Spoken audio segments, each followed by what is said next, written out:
Okay, I'll sit up. Okay, I can take you right here. Can you come a little closer? Okay, awesome. It's really close. I'm going to go a little farther back there. Okay, that's perfect. Okay. Good. How are you doing? Good. Okay, so hello. Happy Canada Day. Thank you very much. So first of all, I would love to hear from you. Are you from, is it Quebec? Quebec? Yes, I was born in Montreal, but raised in Vancouver. Okay. Yeah. So have you been to Quebec City many times? No, only a couple, but I'm actually going in July. I was going to ask you about it because I've been to Canada twice, to Toronto and Quebec City, and I think Quebec City is one of my most favorite places in the whole entire world. Yeah, the last time I went there, I just was so moved by the vibe there. I really like it, and I really love... Women are different there. I find them very strong. Yeah, I find them strong, beautiful. I feel like they just kind of own it. And there's no... It's not pretentious. It's just that's what they are. And in Vancouver, I'm used to Lululemon. Like everybody goes to work in runners and skirts, and so it's so laid back. Whereas I found that Quebec, Montreal is very, I don't know even how to describe it. It's a really good thing the way that I felt there. I just felt like owning myself. Now, is Vancouver sort of like the Beverly Hills version with the Lululemon and the working out and the blonde? Nothing is Beverly Hills except for Beverly Hills. We're way more laid back than that. I would say Vancouver's more like Santa Monica. So I like that. Okay, I want to ask you because I love your short hair, and I think it takes a very specific woman that can pull it off and still feel like confident and feminine. So tell me about cutting it. Like, was it for a role? And you went blonde too. I did, yeah. No, it wasn't. It was for me. I've always wanted to cut my hair short again. So as soon as the job was over, it was like a starting over, you know? I just cut off so much history, and it just, I felt like my insides matched the outsides.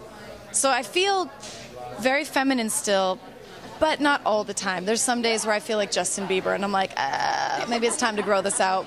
But no, I can't imagine growing it back out. I don't know when I'm going to do it. I love it. It's amazing. And speaking of feminine, but you also have somewhat of like a sports appreciation. I was on your Twitter, NHL. Oh, yeah. You tweet about them quite frequently.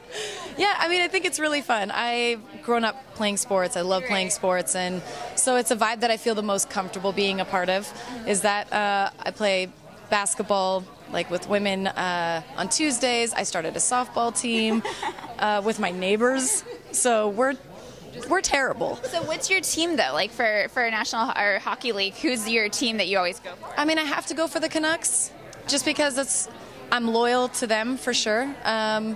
But they didn't even make it in the playoffs this year, so... But you're so loyal to them. I like that. I am, yeah, definitely. I've had some really great memories there. I used to have seasons tickets when I was 18 years old, I think.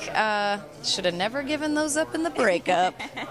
Wait, in a breakup? Yeah. But that'd be weird, right? I can't go with his family. That's weird. I mean, I'm friends with him now, but I'm just saying. Yeah, can't just, like, me just be sitting there and I'm like, oh, sorry about everything.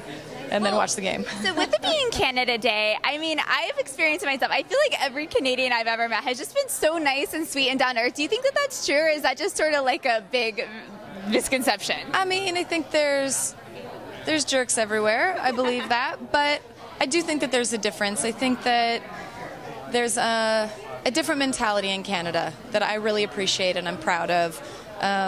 We could probably not say sorry as much. Say sorry a lot? A lot. We say sorry a lot.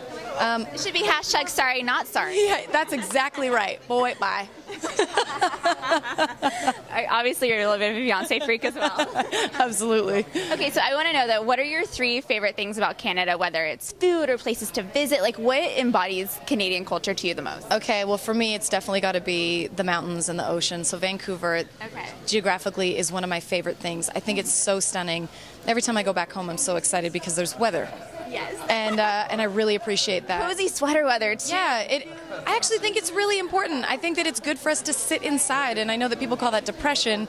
I actually think it's like relieving to be able to just relax all the time, and so I really like the weather there, and I think Canada is beautiful geographically. So that's one. That's one. I also love the people very much. I love Toronto. I just like being able to go and travel there, and you really can meet people wherever you go. That's like a pet peeve of mine, though, when people are like, oh, I don't know anybody. It's like, Go out and make eye You contact. seem really outgoing, so. Ish. My homebody. But I'm just saying, like, you can definitely meet people if you want to, and I like that part. Not everybody feels that way about Canada, though, so I do. And third thing, I mean, for me, it's just always going to be home. It's family and it's home, and that's what it represents, and I'll never not be going back there, and I hope to have a family there of my own one day. It would be great. Love it. Well, it's so nice to meet you. Congratulations. Meet you too. Thank you so much. Canada. Thank you. You too.